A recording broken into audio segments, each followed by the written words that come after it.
We are wondering what is happening to the world. Everything is changing.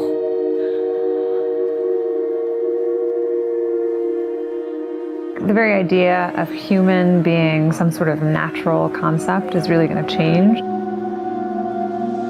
Our bodies will be so high-tech, we won't be able to really distinguish between what's natural and what's artificial.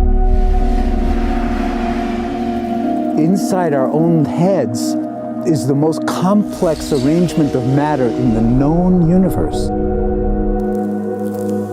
You might ask yourself, can we get to be superhumans?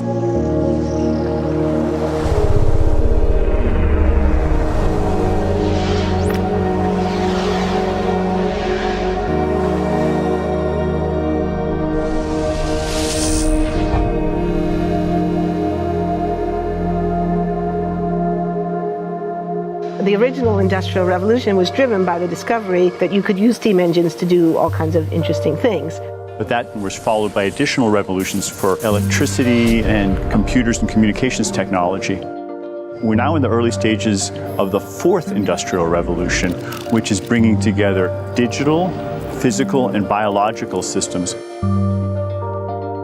One of the features of this fourth industrial revolution is that it doesn't change what we are doing, but it changes us. With the ability to visualize brain activity, for example, through a simple consumer-based EEG device, it gives us access to ourselves in ways that we've never before thought possible. It unlocks the black box that is the brain and enables us to really, truly be able to realize an identity that is aspirational. There's now a scientific foundation for the effects of mindfulness on the brain, on the genome, on biological aging. And when the human mind does know itself, then you get the potential for a new renaissance that restructures itself in terms of our relationship to life, our relationship to the planet, our relationship to work. We need a different economic model. And by that I don't mean capitalism versus communism. What I'm talking about is a shift in the system along the lines of the two big changes that happened in the 20th century, Keynesianism, with a much greater focus on health and education and the role of government working with business, and then a reaction against that in late century to neoliberalism, where the focus was on free markets, freedom of the individual, and getting governments out of the way. We need a shift to a new system that will allow us to meet the basic needs of every human on the planet, that will live within planetary means, that will be fairer, and that will be focused as its key goal, not on growth per se, but on maximizing human well-being. And history tells us that a values shift is triggered by creation of a new story about how we want to live. I see the circular economy as something which fits very closely with mankind's goal to be innovative and creative and to always progress. We can use asset tracking, we can use IT, we can use 3D printing to enable this different economic model to recover materials, feed them back into the economy, and really to decouple growth from the resource constraints we have.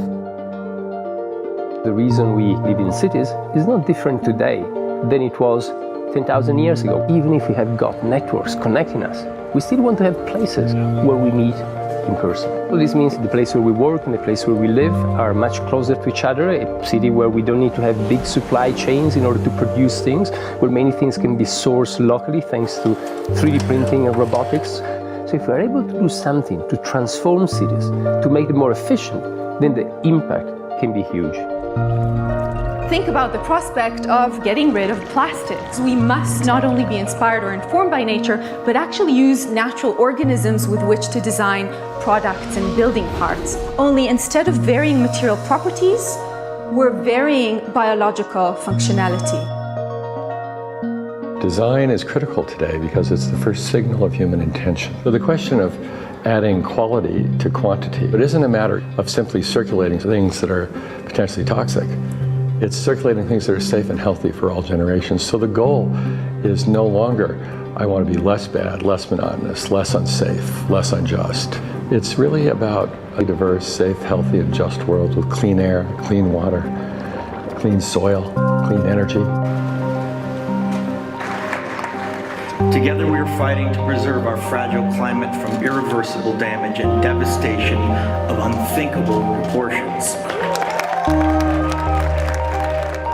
If we think about the original Industrial Revolution, it was an energy revolution. I like to think of it as a kind of bookending of a period in human history during which we used fossil fuels, and it worked very well for us for a long time. But now we have to bring that to an end. We have energy technologies that can power our civilization: solar, wind, biomass. So then the question is, well, how do we get grid integration? Maybe the wind is blowing in Denmark, the sun is shining in Germany, and now you can move that electricity through an integrated grid. You can supply energy to everyone who needs it, and you can supply energy at all times.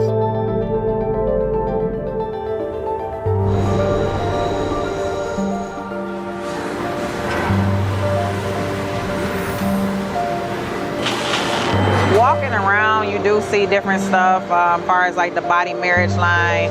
They use a lot of things that help them lift up and move things to the car. You just sit there and, you know, program something, and it has its own set mind to go ahead and do everything. And then as humans, we just come in and take the extra step to help the technology. It's not the cure-all for everything. There's definitely a lot of things where people perform the operation better, but certainly for the right applications, robotics are a huge improvement for the process. The prediction of 5 million jobs lost by 2020 to technology is serious, but it's not the main question. Construction, manufacturing, services, public health and education, these industries will still exist. The main question is, what will be the future of work? How will we define work? How will we share the wealth? From the viewpoint of the labor or jobs, now we really need new education or new training.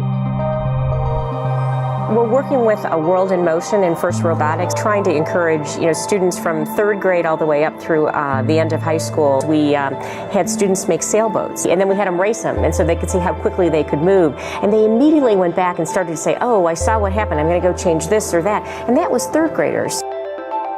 I've just given a prize to a kid of 18 years old that has discovered something really very, very unique. Came up with how to get better productivity and better yields for seeds of corn. And so he basically came with the idea that if you would perforate these seeds, you would get more food.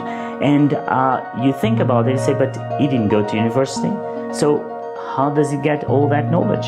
And he told me, I mean, I've been watching YouTube since the age of 12, and I'm so interested that I've seen everything about it. I've read everything about it. The world is really open to learning. The thing is, how do you give the incentive to your kids to do that? It's this ability of digital technology to change outcomes, to truly empower people all over the world that can create a more equitable growth, because I think the world needs that. Fourth industrial revolution has the potential to make inequalities visible and to make them less acceptable in the future, and hopefully to gather and garner political support to take the necessary decision to reduce the gap. Humans have always been using tools, but because of the recent advances in technology, we're beginning to have machines that can augment us in all sorts of interesting ways. I was the first person in the world to be able to voluntarily move my legs while stepping in a robot by exciting the nervous system using electrical stimulators directly onto the spine. We believe that a cure will be possible if enough of the right people have the will to fast-track a cure for paralysis.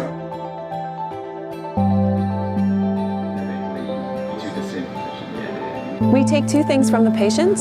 First, we take a 3-dimensional X-ray and we extract the 3-dimensional data out of that so we can make a perfectly shaped puzzle piece. And then we also take a sample of fat tissue from the patient so that we can extract the stem cells out of those. And we use those stem cells with this 3-dimensional scaffold that we fabricate, and after 3 weeks we have a piece of living bone that's ready for implantation. Being able to use genome editing to understand the genetic changes that lead to cancer, and technologies like drug delivery, getting molecules into particular types of cells. There's a lot of excitement about being able to move much more quickly on this disease. One of the things that I think is so essential to free and open societies is freedom of thought. And up until now, the conversation we've been having is around freedom of speech. Once we can access people's thoughts and access people's emotions, we have to create a space that enables people to think freely, to think divergent thoughts, to think creative thoughts. And in a society where people fear having those thoughts, the likelihood of being able to enjoy progress is significantly diminished. We need to take responsibility at every level of society, from the individual and the personal to the institutional to the global, to adapt to these technological challenges and changes which are redefining what it means to be human, what it means to work, what it means to be completely embedded in this world. People always ask me if I'm an optimist or a pessimist. The technology exists, but how do we get it and implement it at the scale we need at a price that people around the world can afford? Even though we have everyday problems we have to solve, we have to find a way to lay the foundations for the innovations of tomorrow.